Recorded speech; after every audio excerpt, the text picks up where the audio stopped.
Dear students, last lecture में हमने अर्थशास्त्र की परिभाषाओं में धन संबंधी परिभाषा और कल्याण संबंधी परिभाषाओं की विस्तार से चर्चा की थी। आज हम तीसरी परिभाषा का ग्रुप लेने वाले हैं, जो है दुर्लभता या सीमितता केंद्रित परिभाषा। प्रोफेसर रॉबिन्स ने कल्याणवादी अर्थशास्त्रियों की परिभाषा को के दोषों का निराकरण करने के लिए दुर्लभता पर आधारित परिभाषा दी और विश्लेषणात्मक दृष्टिकोण अपनाया। प्रोफेसर रॉबिन्स के अनुसार अर्थशास्त्र वह विज्ञान है जिसमें उद्देश्यों और सीमित और वैकल्पिक उपयोग वाले साधनों से संबंधित मानव व्यवहार का अध्ययन किया जाता है। रॉबिन्स के बाद अनेक अर्थशास्त्रियों, जिसमें फ्रीडमैन, सैमुएल्सन, टिगलर, हेंडरसन इत्यादि ने सीमितता पर आधारित परिभाषाएं दी। प्रोफेसर रॉबिन्स की परिभाषा की व्याख्या को हम 4 भागों में बांट सकते हैं। पहला है, मानवीय आवश्यकताएं अनंत है। रॉबिन्स के अनुसार आवश्यकताएं अनंत होने के कारण उन्हें कभी भी पूरा नहीं किया जा सकता। रॉबिन्स ने इसे असीमित साध्यों का नाम दिया है। दूसरी विशेषता, आवश्यकताओं की तीव्रता में भिन्नता होना है। मानवीय आवश्यकताएं एक समान तीव्र नहीं होती। कुछ आवश्यकताएं अधिक तीव्र या आग्रहपूर्ण होती है और कुछ कम। चूंकि हमारे साधन सीमित हैं और इन सीमित साधनों से सभी आवश्यकताओं को एक साथ पूरा नहीं किया जा सकता, अतः विवश होकर प्रत्येक व्यक्ति को अपनी आवश्यकता में से कुछ का चुनाव करना पड़ता है। तीसरी विशेषता, साधनों की सीमितता, जो अभी मैंने आपको बताया। आर्थिक समस्या, इन रॉबिन्स के द्वारा दी गई परिभाषा से जो मुख्य बात निकलकर सामने आती है वो है आर्थिक समस्या किसे कहते हैं। रॉबिन्स के अनुसार उपरोक्त बातें आर्थिक समस्या को जन्म देती हैं, क्योंकि मानवीय आवश्यकताएं हमेशा अनंत होती हैं।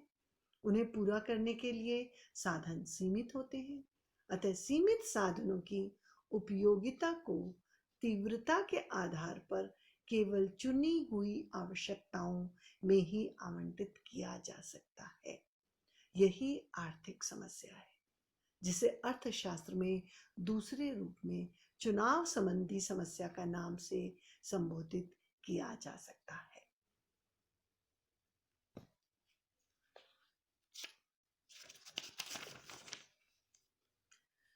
रॉबिन्स की परिभाषा की भी आलोचनाएं हैं, जिसमें पहला है अर्थशास्त्र के क्षेत्र का विस्तृत होना। प्रोफेसर रॉबिन्स ने अर्थशास्त्र के क्षेत्र को इतना अधिक विस्तृत बना दिया है कि इसके अंतर्गत लगभग सभी सामाजिक विषय आ जाते हैं। क्षेत्र के विस्तृत हो जाने के कारण अर्थशास्त्र एक अव्यवस्थित विज्ञान बन गया है, ऐसा कुछ अर्थशास्त्रियों का मानना है। दूसरी इसकी आलोचना इस आधार पर की जाती है कि रॉबिन्स की परिभाषा स्थैतिक है। रॉबिन्स की परिभाषा का जो दृष्टिकोण है वो स्थैतिक है, गत्यात्मक नहीं है। और तीसरी आलोचना कि यह जटिल प्रणाली है। प्रोफेसर रॉबिन्स की परिभाषा सामान्य व्यक्ति के लिए कुछ जटिल है। लेकिन रॉबिन्स की परिभाषा का मूल्यांकन करते हैं तो हम पाएंगे कि अनेक आलोचनाओं के बावजूद आज भी रॉबिन्स की परिभाषा अधिक उपयुक्त, तार्किक एवं वैज्ञानिक है। इस परिभाषा से अर्थशास्त्र का क्षेत्र बहुत विस्तृत हो गया है। यह परिभाषा मानव के चुनाव से संबंधित व्यवहारिक पहलू पर अपना संपूर्ण ध्यान केंद्रित करती है। प्रोफेसर रॉबिन्स की परिभाषा से पूर्व किसी भी अर्थशास्त्री ने इस सत्य को उद्घाटित नहीं किया था।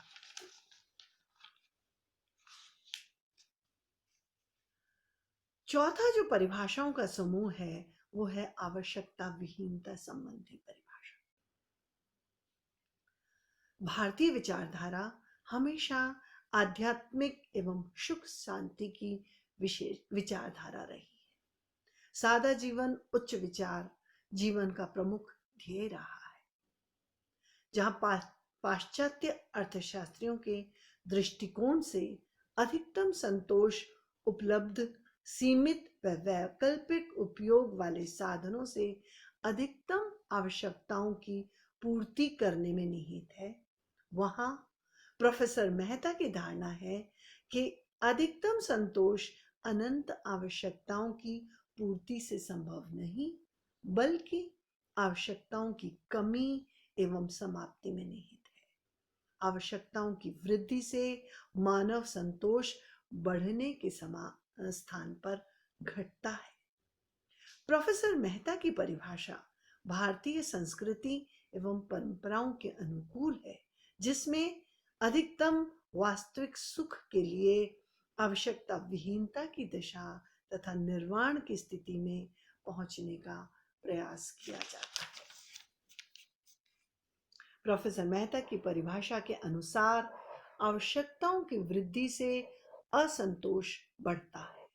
महात्मा गांधी का यह कथन है कि मानव मस्तिष्क एक धैर्यहीन चिड़िया के समान है। वह जितना अधिक पाती है उससे और अधिक पाना चाहती है, फिर भी अंततः असंतुष्ट रहती है। इसी विचारधारा से प्रभावित होकर प्रयाग विश्वविद्यालय के प्रोफेसर जे.के. मेहता ने लिखा है कि अर्थशास्त्र वह विज्ञान है जो मानवीय आचरण का इच्छा रहित अवस्था में पहुंचने के एक साधन के रूप में अध्ययन करता है। प्रोफेसर मेहता की परिभाषा की इस आधार पर आलोचना की जाती है कि यह परिभाषा अव्यवहारिक है। मेहता ने इच्छा विहीनता अवस्था का इतना ऊंचा आदर्श हमारे सामने रखा है कि इसका पालन करना संभव नहीं है। इस आदर्श का पालन अव्यवहारिक माना जाता है।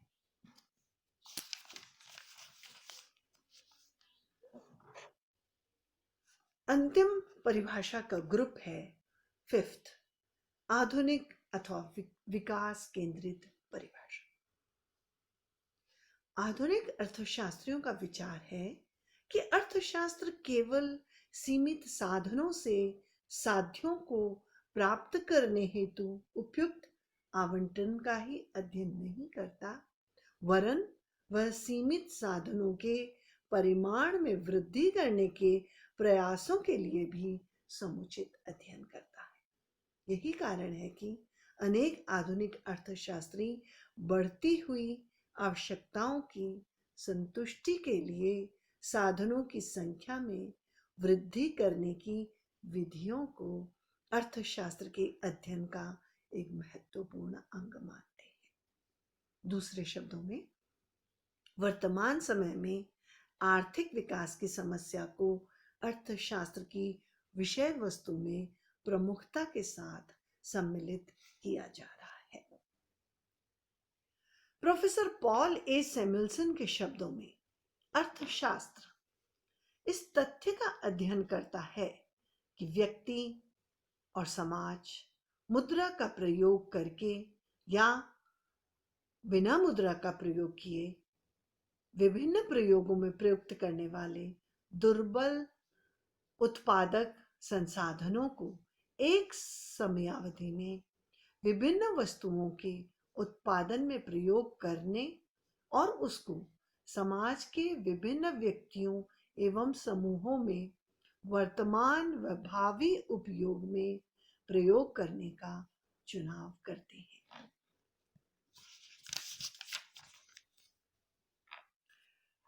सैमुअल्सन की परिभाषा की मुख्य विशेषता है कि यह परिभाषा, यह अर्थशास्त्र की परिभाषा प्रावैगिक है, क्योंकि इसमें विकास, आर्थिक विकास का तत्व जुड़ा हुआ है।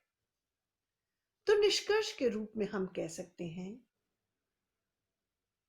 कि उपर्युक्त सभी तथ्यों के अवलोकन एवं विवेचन से यह कहना उपयुक्त है कि रॉबिन्स की परिभाषा सैद्धांतिक तथा वैज्ञानिक दृष्टि से अधिक उपयुक्त है।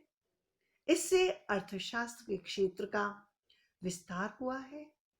अर्थशास्त्र को वास्तविक विज्ञान के रूप में स्वीकार करने से अर्थशास्त्र के विकास का मार्ग प्रशस्त हुआ है और आधुनिक युग में यह विशुद्ध अर्थशास्त्र की आधारशिला है। जहां तक व्यवहारिक पक्ष का प्रश्न है, मार्शल की परिभाषा यथार्थवादी एवं अधिक व्यवहारिक है, लेकिन विकास केंद्रित परिभाषाओं का भी अभी और विकास होना शेष है। Thank you so much.